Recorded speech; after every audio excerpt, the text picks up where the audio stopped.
നമസ്കാരം. മലയാളി വാർത്തയിലേക്ക് സ്വാഗതം. ലോക്കൽ പോലീസും ക്രൈംബ്രാഞ്ചും SITയും ഒക്കെ മാറി മാറി അന്വേഷിച്ച ഒരു കേസ്.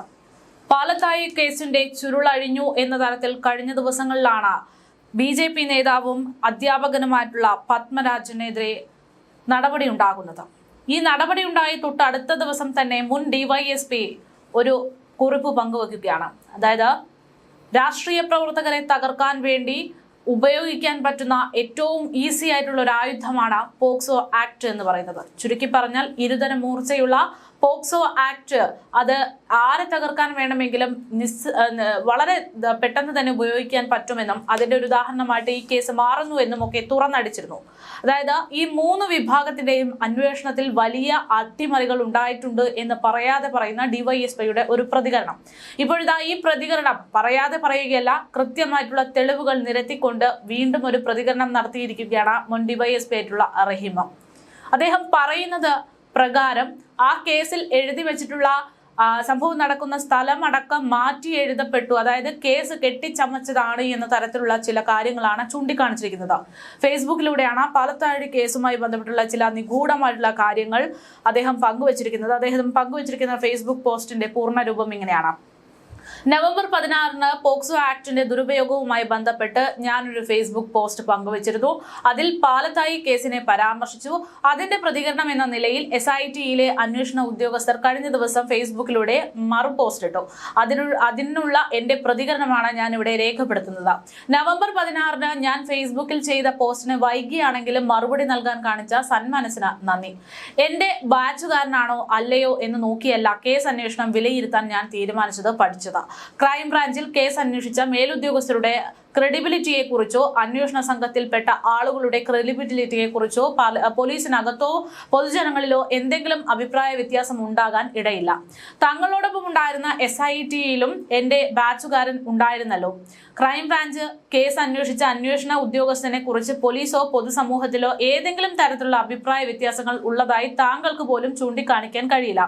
ഈ കേസ് സൂപ്പർവൈസർ ചെയ്തത് കുറ്റ അന്വേഷണ രംഗത്ത് പകരം വെക്കാനില്ലാത്ത പ്രതിഭയായിട്ടുള്ള KV സന്തോഷ് സാർ കൂടെയാണ്. ഒന്നാമത്തെ പോയിന്റ് എന്ന് പറയുന്നത്, ഏതൊരു കേസിലും പരാതിക്കാർ അതിജീവിത അല്ലെങ്കിൽ സാക്ഷികൾ കാണിച്ചു തരുന്ന സ്ഥലത്തെയാണ് അന്വേഷണ ഉദ്യോഗസ്ഥർ സംഭവ സ്ഥലമായിട്ട് കണക്കാക്കുന്നത്.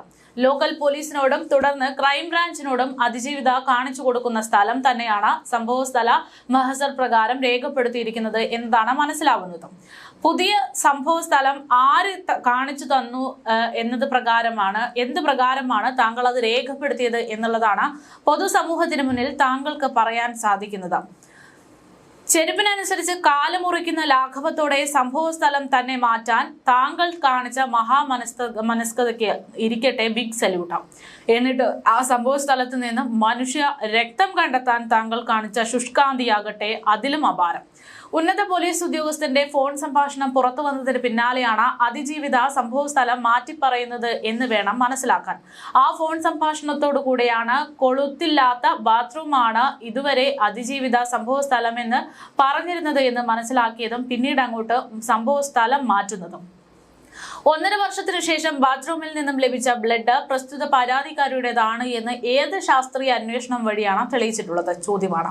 കൂടുതൽ ബ്ലഡ് കണ്ടെത്തിയിരുന്നുവെങ്കിൽ അത് ആരുടേതാണെന്ന് തെളിയിക്കാൻ കഴിയുമായിരുന്നു. അത് ഒഴിവാക്കാനല്ലേ ബ്ലഡിന്റെ അളവ് കുറച്ചു കാണിച്ചത് എന്നുള്ളതാണ് പ്രധാനപ്പെട്ട ചോദ്യം. അല്ല എങ്കിലും സ്ത്രീകൾ സ്ഥിരമായി ഉപയോഗിക്കുന്ന ബാത്റൂമിന്റെ ഫ്ലോറിൽ നിന്നും രക്തക്കറ അംശം കണ്ടെത്തിയത് ലോകാത്ഭുതമൊന്നുമല്ലല്ലോ. അത് 24ഓളം ലേഡി സ്റ്റാഫ് ഉപയോഗിക്കുന്ന ബാത്റൂമിൽ നിന്നാണ്.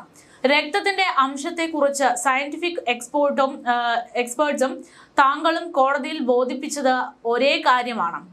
മനുഷ്യരക്തമാണെന്ന് കണ്ടെത്താനുള്ള അളവ് പോലും ഇല്ലെന്നല്ലേ സയന്റിഫിക് എക്സ്പേർട്ട് കോടതിയിൽ അറിയിച്ചത്.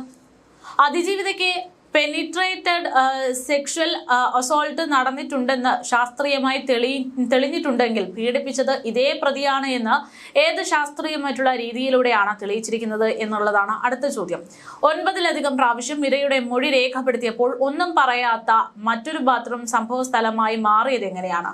വനിതാ IPS ഉദ്യോഗസ്ഥ ഉൾപ്പെടെയുള്ള അന്വേഷണ ഉദ്യോഗസ്ഥർ ഇത്രയധികം പ്രാവശ്യം കുട്ടികളുടെ മൊഴി രേഖപ്പെടുത്തിയിട്ടുള്ള ഏതെങ്കിലും പോക്സോ ആക്ട് കേസിൽ കാണിച്ചു തരാൻ കഴിയുമോ?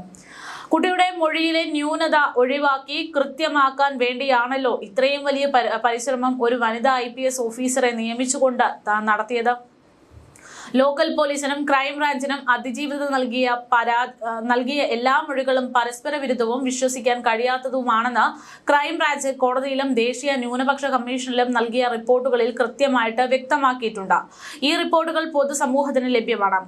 SITയിലെ അന്വേഷണ ഉദ്യോഗസ്ഥന്റെ അഭിപ്രായ പ്രകാരം കുട്ടിയെ അധ്യാപകൻ പീഡിപ്പിച്ചത് അധ്യാപകർക്ക് വേണ്ടിയുള്ള ബാത്റൂമിൽ വെച്ചാണെങ്കിൽ പ്രസ്തുത കുട്ടിയോടൊപ്പം ബാത്റൂമിലേക്ക് പോയ മറ്റൊരു കുട്ടിയുടെ പേരും അതിജീവിത പറയുന്നുണ്ട്. ആ കുട്ടിയെ പറഞ്ഞയച്ചതിനു ശേഷമാണ് അധ്യാപകൻ പീഡിപ്പിച്ചതെന്നാണ് മൊഴി. അങ്ങനെയാണെങ്കിൽ ഈ കുട്ടികളൊക്കെ വിസർജനത്തിന് പോകാറുള്ളത് അധ്യാപകരുടെ ബാത്റൂമിലേക്കാണ്. അതിജീവിതയുടെ മൊഴി പ്രകാരം പ്രതി അവരുടെ നഗ്ന ഫോട്ടോ എടുത്ത് അവരുടെ തന്നെ മാതാവിന് അയച്ചു കൊടുത്തതായിട്ട് പറയുന്നു. ഫോട്ടോ എടുത്തത് ക്ലാസ് ടീച്ചറുടെ മൊബൈൽ ഫോണിൽ നിന്നാണെന്നും പറയുന്നുണ്ട്. ഇതിന്റെ അടിസ്ഥാനത്തിൽ മാതാവിന്റെ മൊബൈൽ ഫോണും ക്ലാസ് ടീച്ചറുടെ മൊബൈൽ ഫോണും ശാസ്ത്രീയ പരിശോധനയ്ക്ക് വിധേയമാക്കിയപ്പോൾ ആ കാര്യം തെറ്റെന്ന് തെളിയിക്കപ്പെട്ടിട്ടുള്ളതാണ്. 13/3/2020 അതിജീവിത നൽകിയ FI മൊഴിയിൽ പ്രതി 15/1/2020 മുൻപുള്ള ദിവസം തന്നെ പീഡിപ്പിച്ചു എന്ന് മൊഴി നൽകിയിട്ടുണ്ട്. CCTNs വേണ്ടി തീയതി ചേർത്തതാണ് എന്ന് അന്വേഷണ സംഘത്തിന്റെ വാദം കളവാണ്. ഇക്കാര്യം FIRലും 164 CRPC പ്രകാരമുള്ള മൊഴികളിലും കാണാം.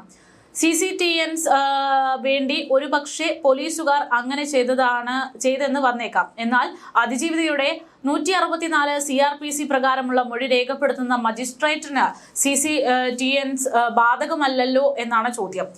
18/3/2020 അതിജീവിത 164 CRPC പ്രകാരം മജിസ്ട്രേറ്റിന് നൽകിയ മൊഴിയിലും ഡോക്ടർമാർക്ക് നൽകിയ മൊഴിയിലും പുറത്ത് പറഞ്ഞത് 15/1/2020 ദിവസത്തിൽ ലഞ്ച് ബ്രേക്ക് സമയത്താണ് തന്നെ ആദ്യമായിട്ട് പ്രതി പീഡിപ്പിച്ചതെന്നും 26/1/2020 തീയതി റിപ്പബ്ലിക് ദിവസമാണ് തന്നെ രണ്ടാമതായി പീഡിപ്പിച്ചതെന്നുമാണ്.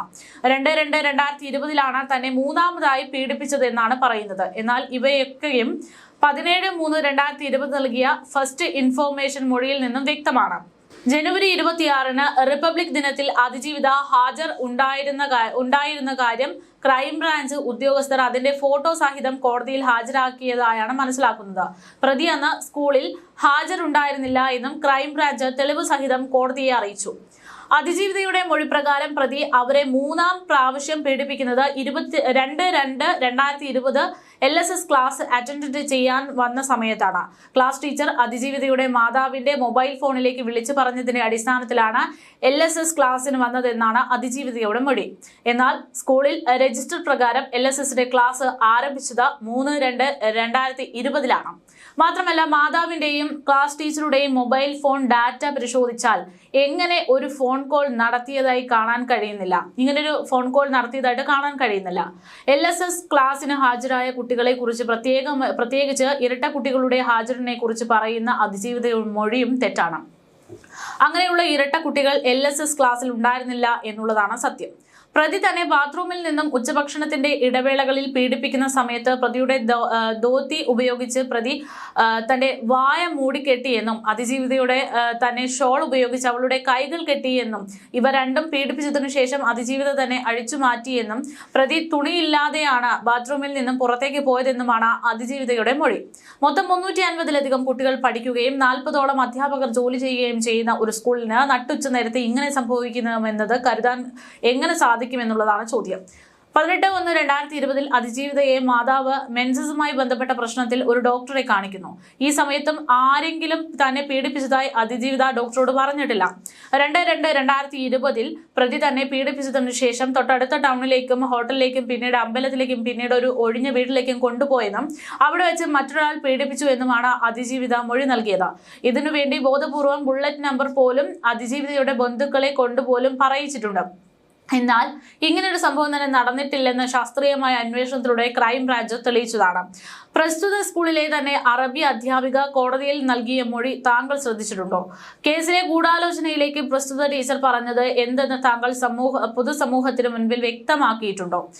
കോഴിക്കോടുള്ള IMHANS അതായത് institute of mental health and neuro സയൻസിൽ തന്നെ കൗൺസിലിംഗിന് വിധേയമാക്കിയപ്പോൾ മരുന്നുകളും മറ്റും തന്നിലേക്ക് അപ്ലൈ ചെയ്തു എന്ന് അതിജീവിത നൽകിയ മൊഴിയിൽ കാണാം. എന്നാൽ ഇത് തീർത്തും കളവും ഇമേജിനറിയുമാണ്. അവിടെ എല്ലാ കാര്യവും വീഡിയോ റെക്കോർഡ് ചെയ്ത ശേഷമാണ് ചെയ്യുന്നത്. മാത്രമല്ല കുട്ടിയുടെ സാന്നിധ്യത്തിലാണ് എല്ലാ കാര്യങ്ങളും ചെയ്യുന്നത്. ഇതിൽ നിന്നെല്ലാം കുട്ടി പറയുന്ന കാര്യങ്ങൾ ഇമേജിനറി ആണ് എന്നത് മനസ്സിലാകുന്നു. പോക്സോ ആക്ട് പ്രകാരമുള്ള കേസുകളിൽ മൊഴി രേഖപ്പെടുത്തുമ്പോൾ ഓഡിയോ വീഡിയോ റെക്കോർഡ് ചെയ്യണമെന്ന് ആക്ട് നിഷ്കർഷിക്കുന്നുണ്ടല്ലോ. ഇത്തരത്തിൽ മൊഴി രേഖപ്പെടുത്തുമ്പോൾ ക്രൈംബ്രാഞ്ച് അവ പാലിച്ചിട്ടുണ്ടോ എന്നത് മനസ്സിലാക്കുന്നുണ്ട്. എന്നാൽ SIT ഈ കാര്യം പാലിച്ചിട്ടുണ്ടോ എന്നതും പ്രധാനപ്പെട്ട ഒരു ചോദ്യമാണ്. അതിജീവിത പറഞ്ഞതിൽ നിന്നും വ്യത്യസ്തമായി ക്രൈംബ്രാഞ്ച് കോടതിയിൽ സത്യവാങ്മൂലം നൽകിയിട്ടുണ്ടെങ്കിൽ ആ കാര്യം ഓഡിയോ വീഡിയോ പരിശോധിച്ച് ഉറപ്പാക്കാൻ കഴിയുമല്ലോ എന്നതാണ് ചോദ്യം.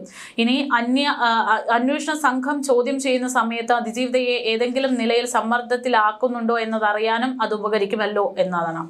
പിന്നെ പൊട്ടൻസി ടെസ്റ്റ് പ്രകാരം പ്രതി പ്രാപ്തനാണെന്നാണ് താങ്കൾ പറയുന്നത്.